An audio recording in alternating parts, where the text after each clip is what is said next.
Ano ang top secret mo? Na-inlove ako sa taong hindi pala ako gusto. Ako po ay isang bisexual po. Magkatrabaho po kami noon. Nagpakita siya sa akin ng motibo. Pinaramdam niya sa akin na gusto niya ako. So, natutunan ko siyang mahal. Mark, etong tinutukoy nating katrabaho mo ay lalaki, babae, or bisexual din tulad mo? Babae po. Tanggap niya po yung kung anong pagkatao ko. Naging kami, ang hindi ko lang matanggap po. Hindi lang pala ako yung gusto niya. Pati ang karilya po kong group leader din. Bago kasi kami matulog, nagpapaalam kami sa isa't isa. Mayroon isang katrabaho na kaibigan niya na sabi ko, andyan ba yung jowa ko? Kasama mo ba siya? Natulog na ba siya? Sabi niya, andito nagiinuman. Sabi ko, nagiinuman? Sabi niya, matutulog na siya. So binidyohan niya habang ka-video call ko yung kaibigan niya. Pinakita niya sa akin, nagiinuman sila ng karilya po. Nasaktan ako, nakapagsalita ako ng hindi maganda. Sabi ko, yun ba yung matutulog na? Tapos nagsabi siya sa akin na, sorry, nasasakal na kasi ako sa iyo eh. Nasasakal? Saan? Ang ganda ng pakisama namin sa isa't isa. Pinag-ibinuwas ko yung lahat sa kanya. Nakipaghiwalay ko siya sa akin 1 month ago. Mas pinili niya yung taong nakainuman niya lang isang beses na naging sila na. Hinabol ko po. Pero kasi yung taong karelyebo ko kaibigan ko rin po eh. Pero hindi ko akalain na gagawin ako ng kaibigan ko.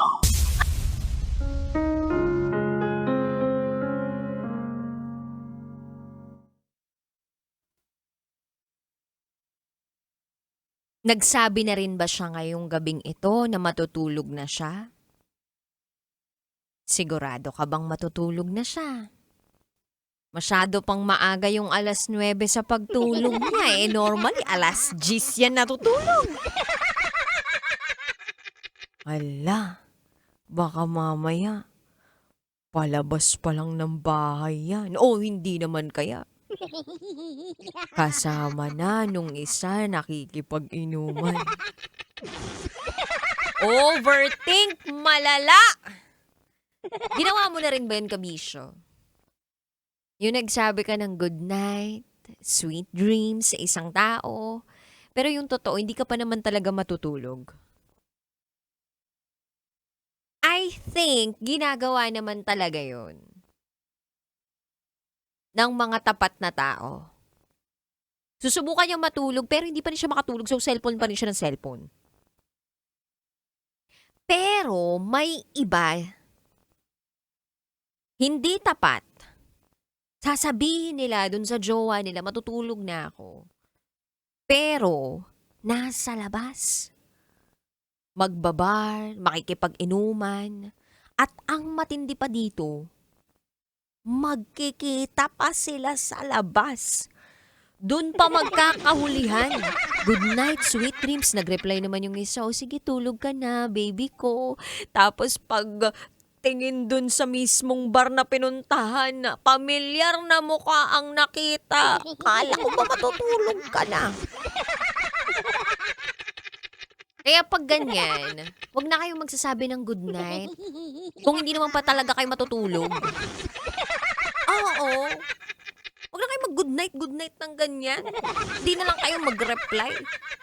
Tapos, kinabukasan, umaga, tsaka na lang kayo magsabi na good morning, sorry, nakatulog ako kagabi. Para safe.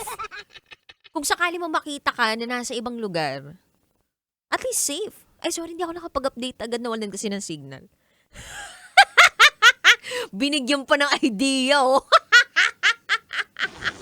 Oy, charot lang yun, Widarot. Ang pinakamahalaga sa isang relasyon ay hindi pagmamahal. Mahalaga yun, oo. Pero ang pinakamahalaga ay ang tiwala. Ito ay napakahalagang pundasyon ng isang relasyon. At kung wala ito, di wag na. Dali pa lang kausap, no? Anyway, kabisyo, alas 9 ng gabi hanggang hating gabi magkasama tayo kapiling ang Basa Princess, DJ Rakitera. At ngayong gabi, samahan mo ako sa isa na namang pagsisiwalat ng sikreto ng ating kabisyo. Eto na po ang patikim ng DJ Rocky's Secret Files.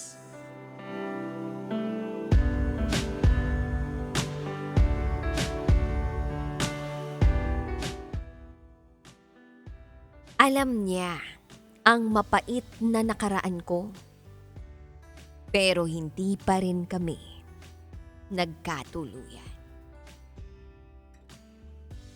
Hindi naman guaranteed na porke alam niya yung nakaraan mo, lahat ng traumas mo, ibig sabihin, kayo na panghabang buhay.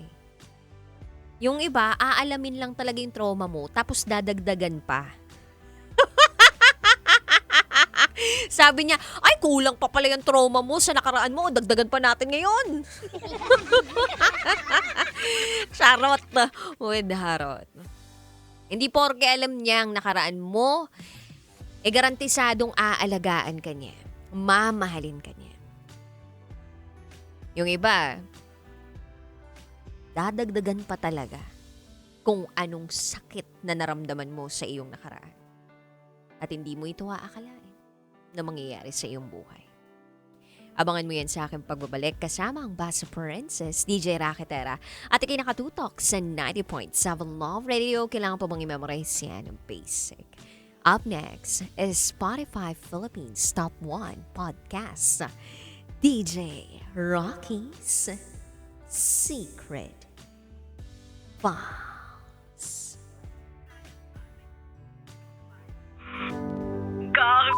Siya!